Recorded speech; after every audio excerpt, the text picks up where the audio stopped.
Good morning बच्चों। एक बार फिर से आपके अपने क्लास 7वीं विषय गणित के साथ इस वीडियो में आप लोगों को पहले ही प्रश्नावली 1 के सवाल समझाए जा चुके हैं। आज हम लोग देखेंगे प्रश्नावली 2 के सवालों को। तो आप इस वीडियो में बने रहिए। वीडियो को आप रोक करके पॉज कर करके आप लोग देखिए और अच्छे से समझ कर अपने कॉपियों में इसको नोट करेंगे और आगे की विषय में हम लोग आगे बढ़ेंगे। तो आइए हम इस प्रश्नावली में जानेंगे। इस प्रश्नावली में कुछ गुणा के सवाल दिए गए हैं। उपयुक्त विधि चुनकर प्रश्नों को हल करिए। तो इस प्रश्नावली को 3 प्रकार से हल कर सकते हैं। 3 प्रकार से मतलब हम लोग एक सामान्य रीति से गुणा कर सकते हैं। पहली बात है ना, सामान्य गुणा जैसा अपन करते आ रहे हैं अब तक, ठीक है। लेकिन उसके अतिरिक्त दूसरा है वैदिक गणित विधि, ठीक है। वैदिक गणित विधि, वैदिक गणित विधि के अंतर्गत मैं केवल आपको 2 विधि बताऊंगा। आपको पुस्तक में तीसरा विधि भी दिया है, लेकिन 2 विधि आप लोगों के लिए पर्याप्त है। तो 2 विधि मैं बता दूंगा आपको। एक न्यूनेन पूर्वेन,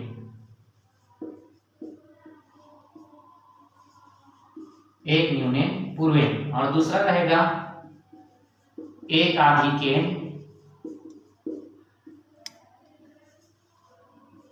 एक आधिकेन पूर्वेन। और तीसरा विधि भी इसमें रहता है, उसको भी हम लोग मैं आपको नाम बता देता हूं, ऊर्ध्व तिर्यकभ्याम। इस प्रकार से ऊर्ध्व तिर्यकभ्याम, इस प्रकार से भी गुणा का एक सूत्र है। तो हम लोग इस प्रकार से इतने विधियों का उपयोग करके इस प्रश्नावली को हल करेंगे। और उत्तर की जांच करने का एक तरीका होता है। इन तीनों ही तरीकों को उत्तर की जांच करते हैं। गुणा का कोई भी फॉर्मेट हो, उत्तर की जांच करते हैं किससे? बीजांक से, ठीक है, उत्तर जांच से। इस प्रकार से हम लोग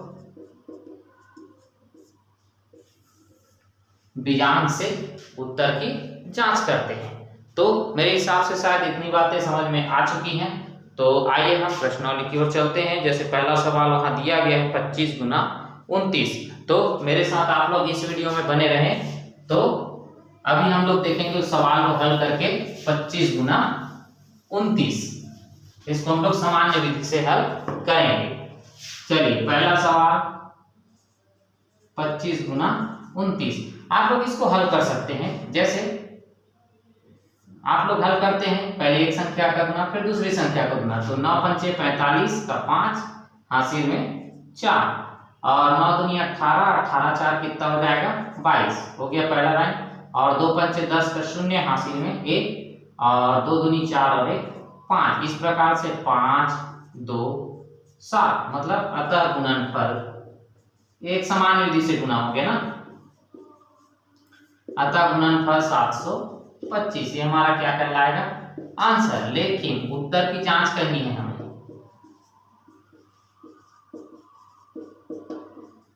मैं आपको इसी प्रश्न बस में उत्तर की जांच आपको बता दे रहा हूं।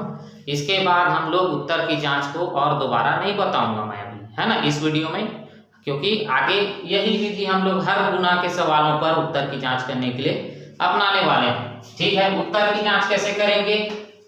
इस प्रकार से पहला स्टेप होगा गुण्य का बीजांक। अब गुण्य का बीजांक, गुण्य किसको बोलते हैं? ये पहले स्थान पर लिखा हुआ संख्या गुण्य कहलाता है। तो उसका बीजांक, बीजांक कैसे निकलता है? 25 है, 2 संख्या इसमें दिख रहा है ना, इन दोनों को जोड़ देंगे, 2 धन 5 कर देंगे। बराबर नहीं लगाएंगे, एरो का निशान होता है ना। 2 धन 5 मतलब 7। ये हो गया इसका बीजांक। बीजांक कब तक निकलेगा? जब तक कि वो सिंगल अंक ना मिल जाए, ठीक है। सिंगल अंक ना मिल जाए तब तक हम लोग, अब ये 7 सिंगल है, इसका मतलब यही इसका बीजांक है, किसका? 25 का। दूसरा में क्या करेंगे? गुणक का बीजांक। गुणक कौन गुना करने वाला है इसके साथ? 29 गुना करने वाला है। उसका निकालेंगे तो 2, अच्छा 29, तो 2 धन 9, ये कितना हो गया? 11। देखो डबल डिजिट में है, इसको आगे बढ़ाएंगे तो 1 धन 1, ये मिलेगा कितना 2, ये हो गया। उसके बाद दूसरा स्टेप में दोनों गुना कर देंगे, दोनों बीजांकों का गुना।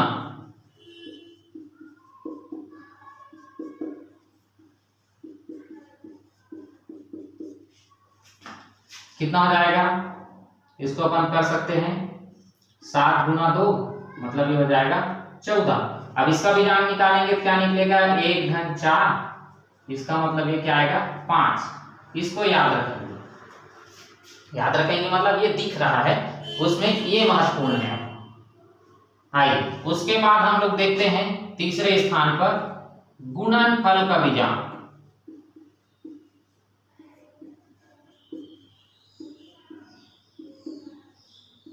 गुणनफल कितना आया है 725। 725 सभी को जोड़ देंगे, 7 धन 2 धन 5, 7 2 9 और 9 5 14, 14 को 1 धन 4, इसका मतलब ये भी कितना हो जाएगा 5। ये देखिए यहाँ भी 5 आता है, यहाँ भी 5 आता है। 5 आता है इसलिए नहीं, दोनों बीजांकों का गुणा करके जो बीजांक निकला है ना वो वाला, और गुणनफल आंसर का जो बीजांक आएगा, यदि ये दोनों बराबर होते हैं तो हम जो हल किए हैं वो आंसर सही है। ठीक है, बात समझ में आ गई। तो बीजांक से कैसे चेक करेंगे एक बार फिर से सुन लीजिए। गुणने का बीजांक निकालेंगे। गुणने कौन होता है, पहले स्थान पर लिखा हुआ संख्या, उसका बीजांक निकला, उसके अंकों को आपस में जोड़ेंगे। कब तक जोड़ेंगे, सिंगल डिजिट लाने तक, एक अंक प्राप्त होने तक। एक अंक प्राप्त हुआ आया 7। उसके बाद गुणा का बीजांक, गुणा किसको बोलते हैं, दूसरे स्थान पर लिखा हुआ 29 है यहाँ, तो 29 को लिखे 2 धन 9, 2 धन 9 जोड़ने से 11 हो गया। 11 सिंगल डिजिट नहीं है, डबल डिजिट है 1 1, तो 1 धन 1 किए तो आ गया 2, अब सिंगल डिजिट आ गया। इन दोनों का आपस में क्या किए, गुणा। ये देखो दोनों बीजांकों का क्या किए हैं, गुणा किए हैं, तो 7 गुना 2 14 हो गया। अब इस 14 का क्या निकाले बीजांक, तो 1 धन 4 5 हो गया। ठीक है, ये महत्वपूर्ण था। अब आगे हम लोग निकाले उत्तर जो आया था उसका बीजांक। ये देखो उत्तर आया था गुणनफल 725, उसका बीजांक निकाले 7 धन 2 धन 5, 14 हो गया। 14 को 1 धन 4 किए तो 5 हो गया। तो ये दोनों बराबर आते ही हम कह सकते हैं अतः उत्तर सही है। ये ठीक है, अतः उत्तर सही है। तो इस प्रकार से आप लोग इस सवाल को हल कर सकते हैं। आप तब तक नोट करिए, इसके बाद हम लोग दूसरी विधि पर चलेंगे। आइए बच्चों एक बार फिर से हम लोग देखते हैं। दूसरा सवाल इस प्रकार से है 17 गुना 99। जब इस वाले पद में गुना के बाद वाले पद में संख्या 9 9 9 इस प्रकार वाला हो, चाहे एक बार हो चाहे 10 बार हो, है ना, कितनी बार भी हो, यदि केवल वहां 9 बस है, ठीक है, या जैसे 2 बार 9 है 99 है, इसका मतलब हमारा एक वैदिक गणित का सूत्र काम करेगा, एक न्यूनेन पूर्वेन। ठीक है, अब हम लोग हल कर सकते हैं। हल करेंगे एक न्यूनेन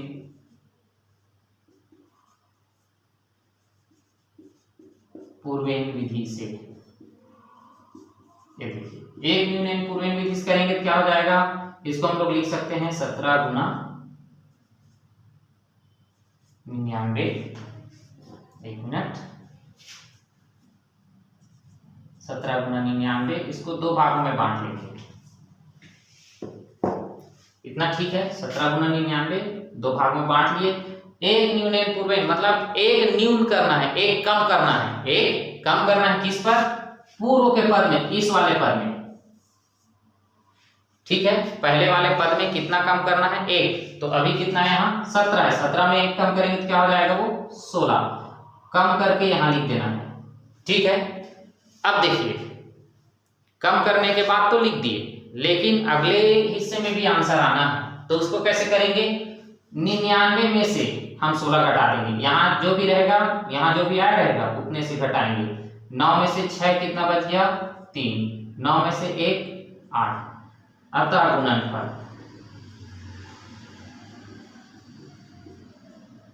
ये कितना आ जाएगा 1683, ये हो जाएगा हमारा आंसर। तो ये बहुत सरल है गुणा करने के लिए, जब इस तरफ केवल संख्या 999 वाला हो तब हम एक यूनियन पूर्वेन विधि करेंगे। एक यूनियन मतलब पहले वाले पद में एक कम करके लिखेंगे और दूसरे पद को यहां से घटा करके लिख देंगे, उसके बाद उत्तर लिखते समय दोनों को एक साथ लिखेंगे। तो इतनी बातें ठीक है। उत्तर की जांच के लिए आप लोग यही फार्मूला अपनाओगे, आप इसका भी उत्तर का जांच कर लेंगे। ठीक है, इसके बाद हम और भी देखेंगे। अभी आइए बच्चों एक बार फिर से हम लोग देखते हैं। अब देखते हैं 211 गुना 99। इधर 3 अंकों का सवाल है, इधर 2 अंकों का है, तो इसको थोड़ा सा अलग तरीके से हल करेंगे, है ना। ये दोनों तरफ की संख्या बराबर है क्या? नहीं है। इधर 3 अंक वाला है, इधर 2 अंक वाला है, लेकिन सूत्र वही है, एक यूनियन पूर्वेन विधि से। आइए इसको हल करके देखेंगे। जब इधर वाली संख्या कम रहे और इधर वाली संख्या अंक ज्यादा रहे तब कैसे हल होगा उसको हम लोग समझेंगे। आइए, एक यूनियन पूर्वेन 211 गुना 99, इसको हम लोग क्या करते थे, 2 भाग में डिवाइड करते थे। एक यूनियन एक कम करते थे, किसमें? पहले वाले हिस्से में। तो 211 में से कितना कम करेंगे? 1, तो बन जाएगा 210 और इस तरफ को 10 का 10 उतार देंगे। ठीक है, अब क्या बन गया ये, उसको लिख देंगे इस तरीके से। ठीक है, अब ये पूरा लिखने के बाद उतने में से 210 घटाएंगे इस प्रकार से। अब यहां आ जाएगा अतः गुणनफल, ये है हमारा गुणनफल। ठीक है, ये घटाएंगे यहाँ पर। बात समझ में आ रही है? इतना सब करने की आवश्यकता क्यों पड़ी है? क्योंकि इधर 2 अंकों वाला है, इधर 3 अंकों वाला है। इधर कम रहेगा तो यही काम करेंगे, इधर रहेगा उसका अलग हल होगा। अभी उसके विषय में भी हम लोग चर्चा करेंगे। तो इसको हम लोग देख रहे हैं क्या, एक यूनियन पूर्वेन एक कम किए, चूंकि इधर एक डिजिट कम है इसलिए 10 का 10 उतार दिए, उसके बाद ये वाली संख्या हम लाके घटा रहे हैं। 9 में से 0 घटाएंगे, 9 बाकी रहेगा। 9 में से 1 घटाएंगे, 8 बाकी रहेगा। यहाँ ये उधारी दे दिया। ठीक है, ये 10 हो गया, 10 में से 2 8, यहाँ क्या बच गया 0 और ये 2, तो 20,889। ठीक है, अतः गुणनफल 20,889, ये हमारा क्या कहलाएगा, आंसर।